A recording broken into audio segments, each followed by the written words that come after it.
On today's episode, I'm going to get into your feelings just a little bit. Not in a negative way, but in a positive way. We're going to talk about feelings and the impact they have on our life purpose. This is the Joshua Mentality.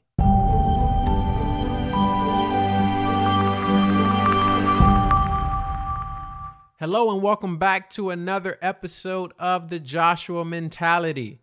I am your host, Joshua, and thank you for joining on another week on this beautiful hump day.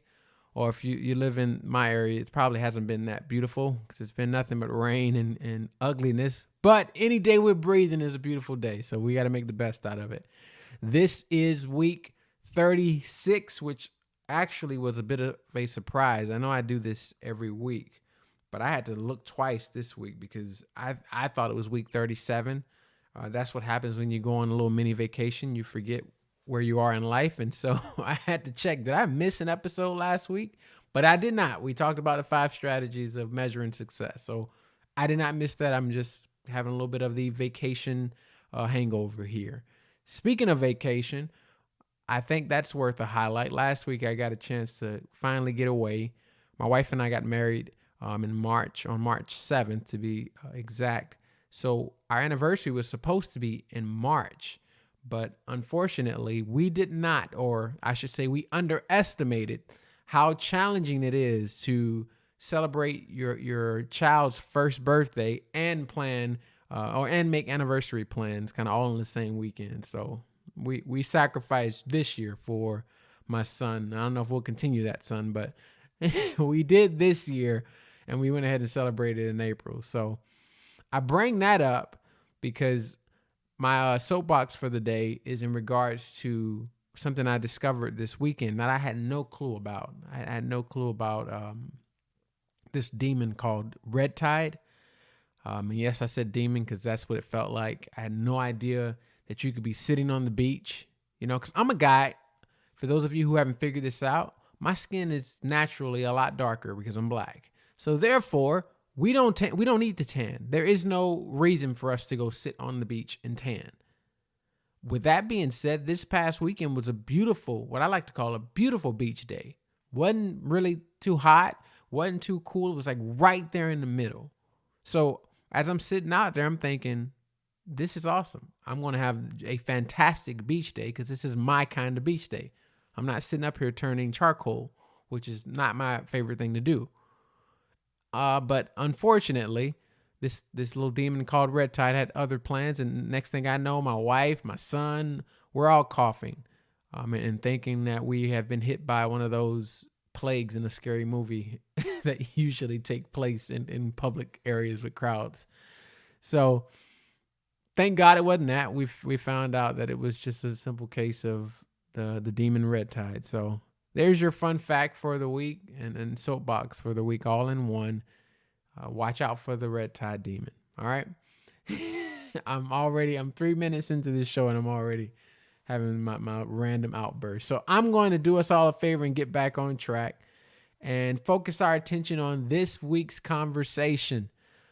In this week's conversation, I had a lot of fun kind of thinking through what the content was going to be about for this particular week.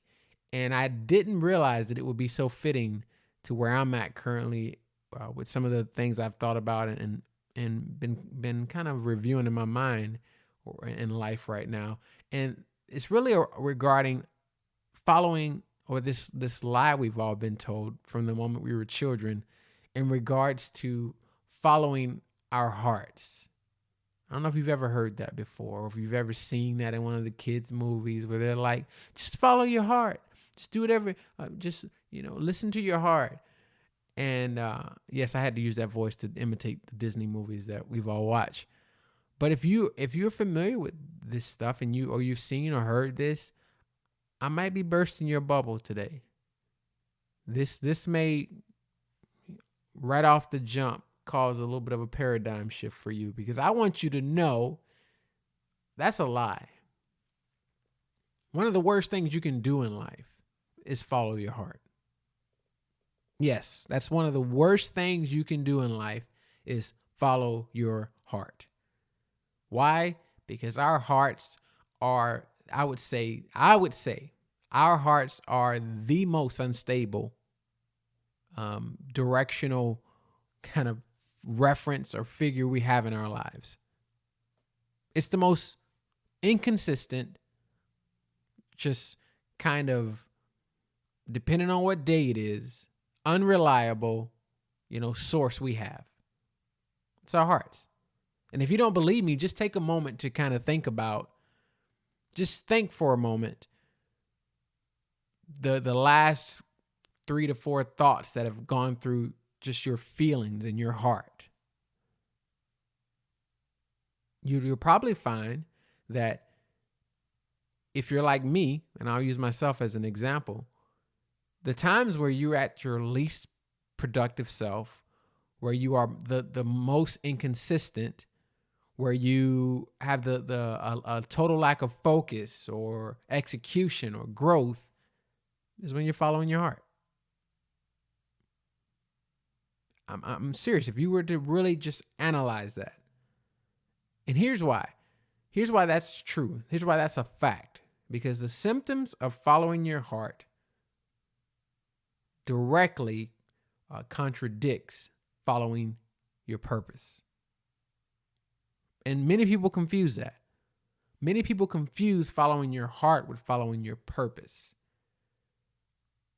And I want to help create kind of some clear lines for you in this conversation today, because they're not the same thing.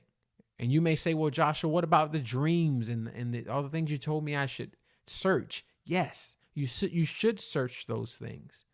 And those things will have feelings and your heart attached to them. But you will notice your heart is not the lead in that situation. Your purpose is. The heart is it accompanies. It's a great complement to our life purpose. But you find me any life that's led by the heart, I'll show you someone that's inconsistent, erratic, unreliable, and there are other terms that I'll use, but I'm not trying to shed a negative light on anyone, but I want to bring some awareness.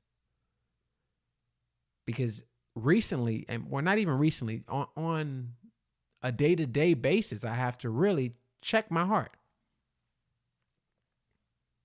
I really do. On that Sunday night when I much rather sit and chill and hang with my wife or do something, play a game on my phone or something, versus pulling out my planner and preparing for the week and writing down the things I need to do or my goals for the week, I don't feel like doing that. My heart doesn't want to do that. My heart wants to do the other things that are more connected to other desires. And you probably feel the same way. Whether it's going to the gym. We start off strong because our heart starts off as the lead. Think about this. There are many things in our life where it takes an emotional switch. There's been plenty of times where I've, with an emotional switch, decided, you know what? I'm going to get in the best shape of my life. And it might last for 30 days. It might last for, a couple weeks. But because the heart is the lead, there is no consistency. And I've done that 100 times. And if you're honest with yourself, you've probably done the same thing. The same thing is true with our growth. When the heart is the lead, we will find ourselves to be the most inconsistent version of ourselves, the most unfocused version of ourselves, the inability to execute or to wait for the gratification and embrace delayed gratification, all those things. And it goes back to my original point. Symptoms of following your heart versus your purpose. That sounds like, or if you're wondering what that is like, following your heart says do what you feel. Following your purpose says know who you are and know whose you are. Think about that. One says do what you feel. It's very much desire based. The other one says know who you are. Have a reference point as to your gifts, strengths, talents. And then know whose you are. And that points to our Creator. which both of those sources, they are the sources of truth that we need in order to deny our heart, deny what we feel, and focus on what we know and who we know. And I'll get into some of that as we wrap this up and talk about some practical things we can do, because this isn't easy, but it's something that once we're aware of it, then we can monitor it. We can measure the areas of our lives where we are leading with our heart, leading with what we feel. And before we get into some of those practical steps, though, I read this sentence in regards to this subject, and I want to, although I'm not with you and I can't see or hear your reaction, I want to give you a chance to respond or react to this sentence or statement that I read. And I'm just curious what you all might think when you read this. So think about this. It says this. It says our heart has sociopathic tendencies.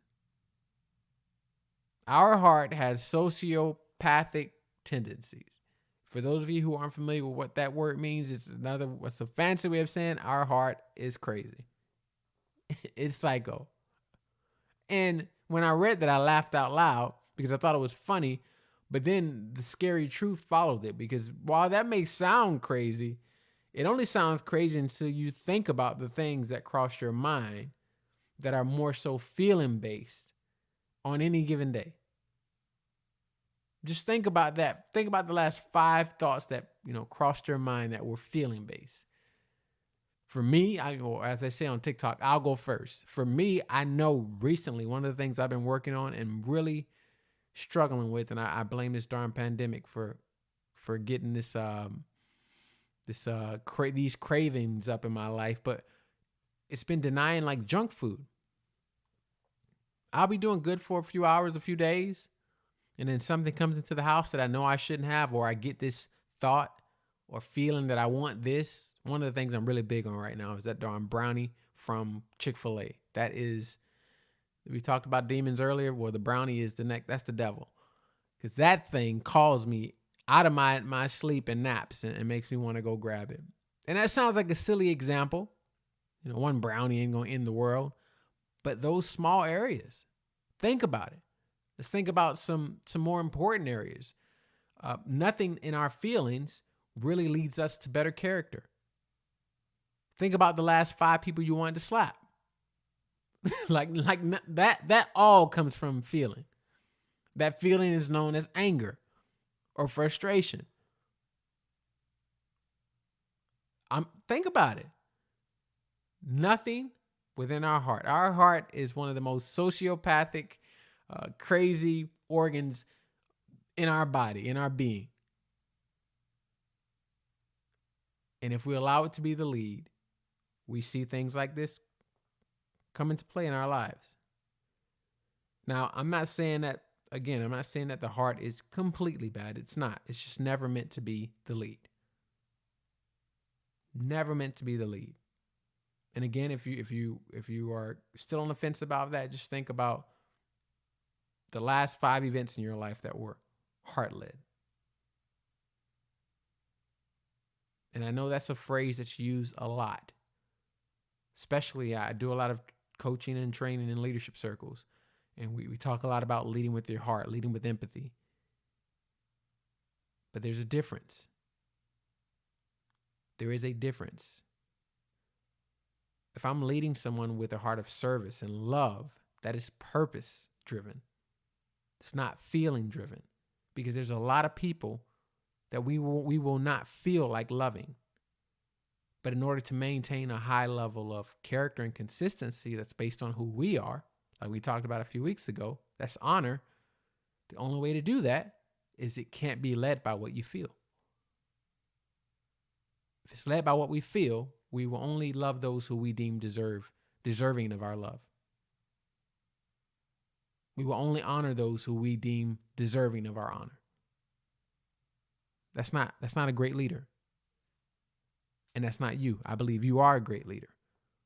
And so we got to get this out of the way. We got to stop leading with our heart. There's so many things going on in our world today that if we're not careful, They will pull on our heart. They will ignite our heart. They set a fire in our heart that can lead to anger, that can lead to just a knee-jerk reaction. All those things will just end at the path of regret, or worse, acting out in a way that costs us something that we value. And that could be freedom, that could be time, that could be your reputation, you name it. So I think I've hit this topic enough that you, hopefully by now I've convinced you that our hearts and our feelings, that we need to stop searching for a feeling in order to live out our purpose. Hopefully I at least got you moving in that direction to where you can accept that as truth.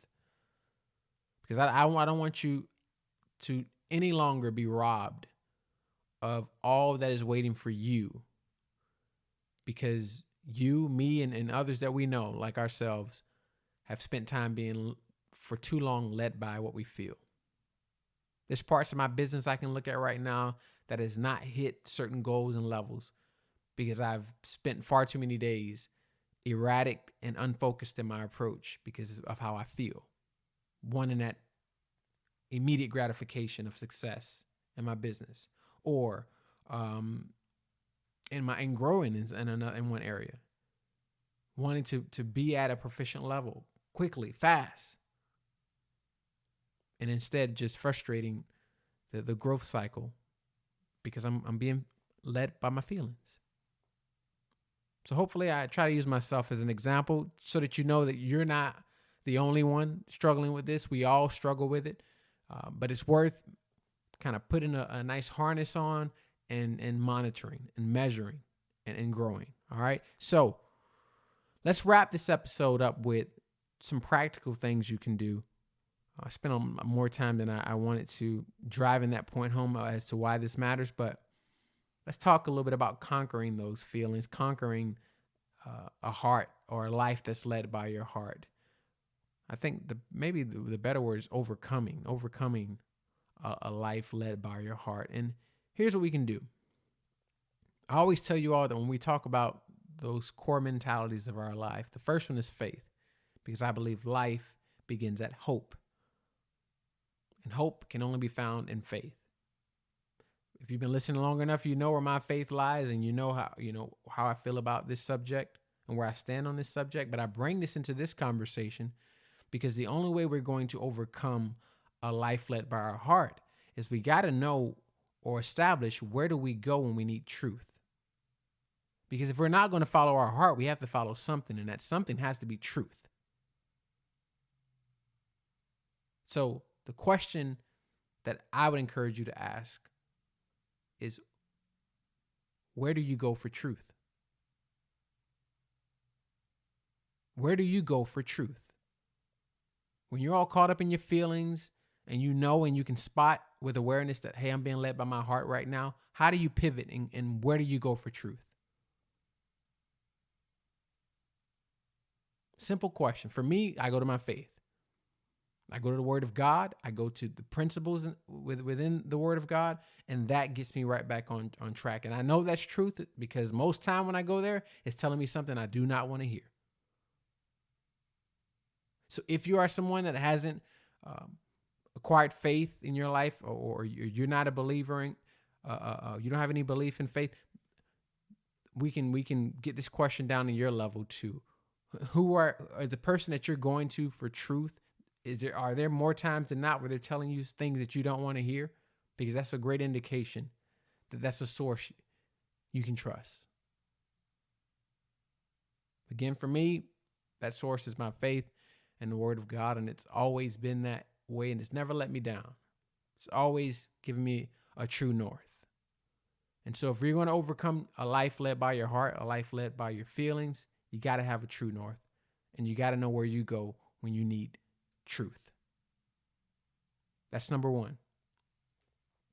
When it comes to overcoming a life led by your heart, the next practical thing is knowing your purpose. And we've talked about this, we've exhausted this topic maybe for this season, or maybe not, but we've talked a lot about this topic because it's that important.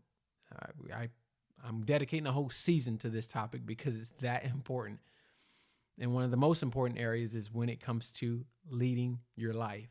When we know what our life purpose is, that gives us another layer of reference, another source of truth. When we are tempted to, I use the silly example of, eating sweets and gratifying that desire to just go after every piece of junk in the house to eat. When we know our life purpose, and part of our purpose is to be healthy so that we can serve long for an extended period of time, then that truth is what will convict our hearts to say, you know what, let me take a little better care of myself because I want to be around for my son.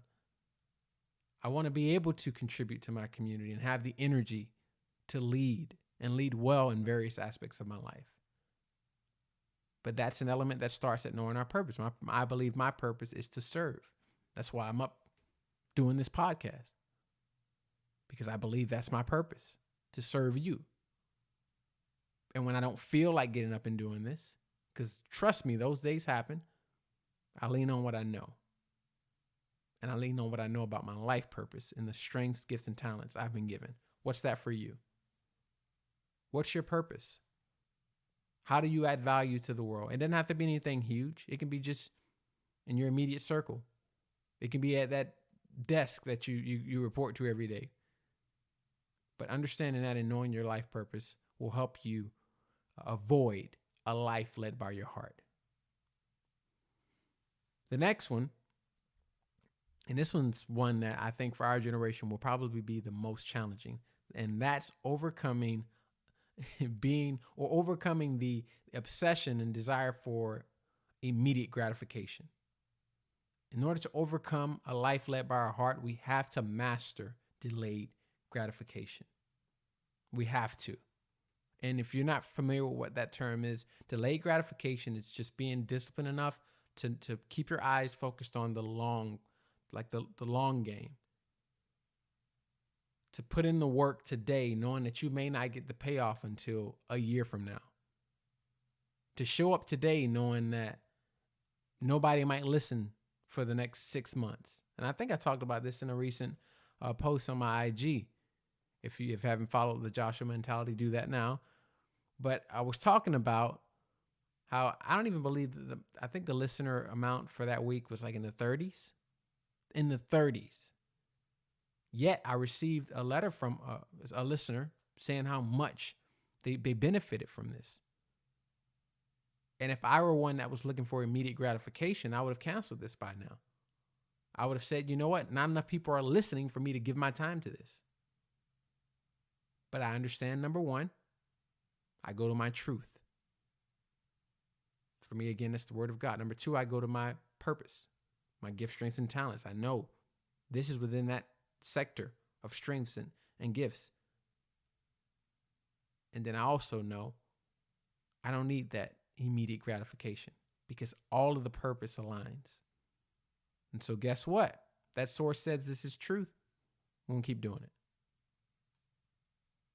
So you have to master the delayed gratification. Got to master it. The next thing is, in order to overcome a life led by our hearts, we need to find a mentor. Find a leader who can guide you.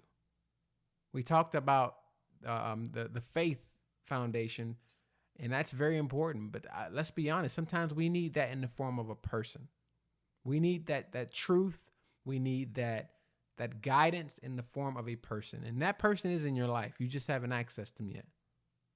So the question here is, who's that person in your life that can help you when you find yourself, being led too much by your heart or your feelings? Who's that person? For me, one of the people in my life is my best friend. I have a circle of friends that constantly remind me, hey, keep going.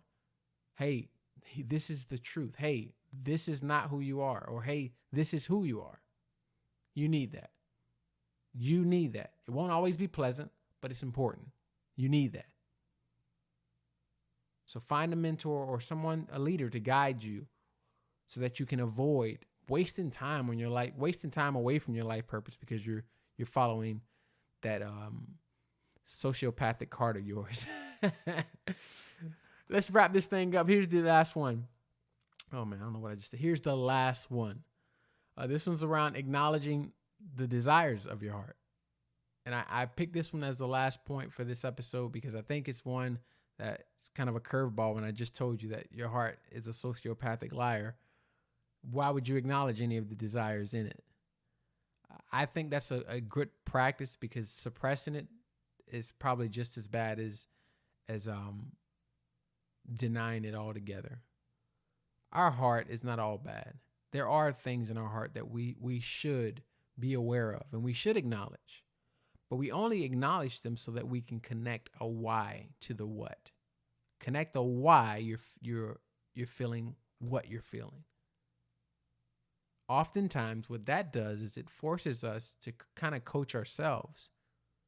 When I realize that the what that I desire, there's no real good why to it, or I can't articulate a why, that's a great indicator that I'm leading myself and my life in the wrong direction, away from my purpose. But if I don't acknowledge that, then I never search it.